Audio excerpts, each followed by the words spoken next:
election day, everybody works elections. The countdown is on. Just 2 days to go until voters head to the polls. If you're not voting this year, I'm not sure what year you are voting in. I sit down with Allegheny County spokesperson to learn how they're getting ready for a pivotal day in American history.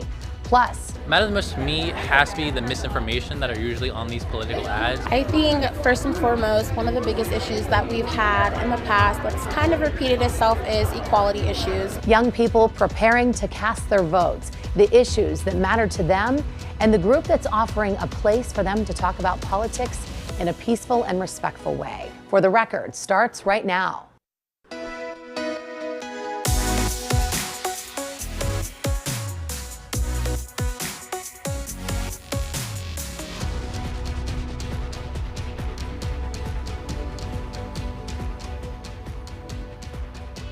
Welcome to For the Record. I'm Janelle Hall. We're less than 2 days away from the election day. Polls will open at 7 o'clock Tuesday morning in what may be one of the most hotly contested elections in modern times. There are many big races, but the one the entire world is watching is the one between Democratic Vice President Kamala Harris and Republican former President Donald Trump. This will determine who will be our next commander-in-chief. You'll recall back in 2020, in the midst of the COVID-19 pandemic and changes including mail-in voting, it took 4 days before it was announced that current President Joe Biden had defeated Donald Trump. We here at For the Record wanted to know, is Allegheny County, our region's most populous county, ready for Election Day? For that and more, let's go to my sit-down interview with county spokesperson Abigail Gardner. For people who aren't familiar with how the election process works on a local level, walk us through what it's going to be like in Allegheny County starting at 7 a.m. on Election Day. Sure. So for the Elections Division, we sort of have a parallel track of two things we need to do on Election Day. For folks who have already submitted a vote by mail ballot, we start the process at 7 a.m. of opening all those envelopes, taking the ballots out of the envelopes, and starting to tabulate them. That'll take many hours because it'll be maybe over 200,000 ballots. Simultaneously, we have people voting in person on Election Day. So we'll have over 900 polling locations open. There's over 1,300 precincts in the county. And so everybody who's voting on Election Day, the polls open at 7 a.m. and they'll start to come to their polling place and vote in person. Yeah, a lot of people might not think that while they're casting that first vote at like 7:01, there's already the wheels in motion. Yeah, that's right. On the back end. So legally, we're not allowed to start opening the envelopes or start counting the ballots or tabulating them until the polls are open. So that just means we have to have a pretty massive operation in place. So as soon as the clock strikes 7 a.m., we can get to work. Why do you think it's so important to have various options for people to be able to cast their vote? Well, you know, it's 2024, it's a modern society, and people work on Election Day, people travel, you might have a loved one who's having surgery that day. You know, people have to continue to live their lives. So it's not really realistic to expect that everybody can take off and show up this one Tuesday in November and vote in person. Some people are sick, they're homebound, they can't get out.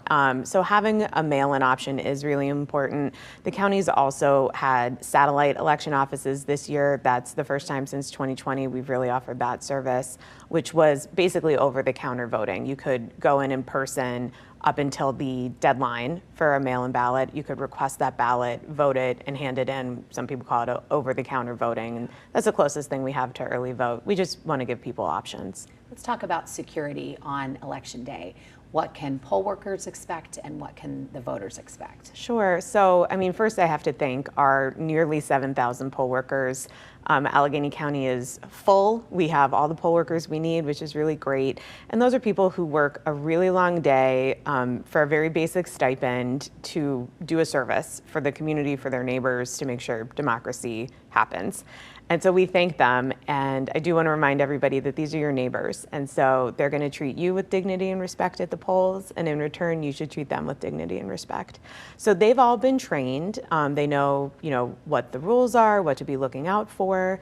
From an IT perspective, everything's very secure. We have no concerns there.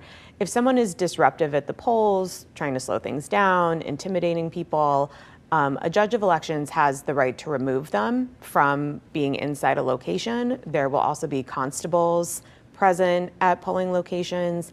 And then if things escalate, they know that they can call the elections division for some backup from a lawyer, or if things are, threatening, to call 911. This election, there's just been so much attention on it. How would you put into words? Let's just say we're fast forwarding 3, 4, 5 years and we think about the election of 2024. How would you explain it to someone, everything that's led up to it and just the general vibe going into it? Well, elections have consequences. And so I think the interest in it and maybe some of the anxiety around it is understandable. Who our leaders are, who's making decisions at the federal level, it really matters. And for our rights, but also for things like the county budget. I've said before in interviews that sometimes it can feel like a federal office is sort of removed. They're in Washington, D.C., they're in these other buildings. You don't really know what they do. They pass a law. Do you feel the effects of it or not? You're just going through your life. But truly, if we're rehabbing the Armstrong Tunnel here in Allegheny County, that was almost entirely or mostly federal dollars. Many of our human services come from funding from the federal government. So the stakes are really high. For us at the county government, we're very aware of how much we rely on federal partners to help us do what we need to do on the ground to help people here in Allegheny County. So speaking of budgets, let's talk about how much it costs the county to hold an election and all the costs associated with it. Yeah, sure. So the annual election budget can be around $10 million for Allegheny County. We have over 40 people on staff.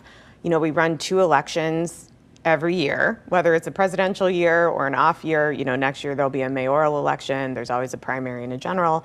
So we do have to keep this operation going every year, even when turnout is much lower.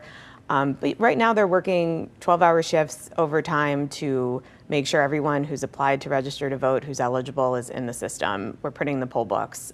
We have to take all those mail-in ballot applications and process them. We have to send the mail-in ballots out. You have to have the machines ready for in-person voting. So there's so much that goes into running safe, secure, and accessible elections. And it's a big investment, but it's one that I think at the county we've decided it's worth it because we want people to have access to elections so they can participate. You mentioned overtime for some of these election workers.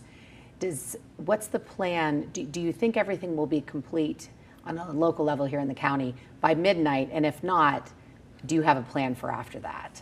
Yeah, absolutely. So we are confident that both our mail-in ballots and the folks who vote on election day that will have tallies on election night. So it's a really interesting operation on election day to count those 200,000 mail-in ballots. We'll have over 200 county workers in the warehouse opening envelopes, removing ballots. So on election day, everybody works elections. We'll have people from parks and the health department and every department that can offer a few up will come and help us open all those envelopes, get those ballots out, scanned, and then we'll be able to post results. You can't post anything before 8 p.m. when the polls close, but between 8 p.m. and midnight, we do expect to be able to post the results for mail-in and our folks who voted on election day.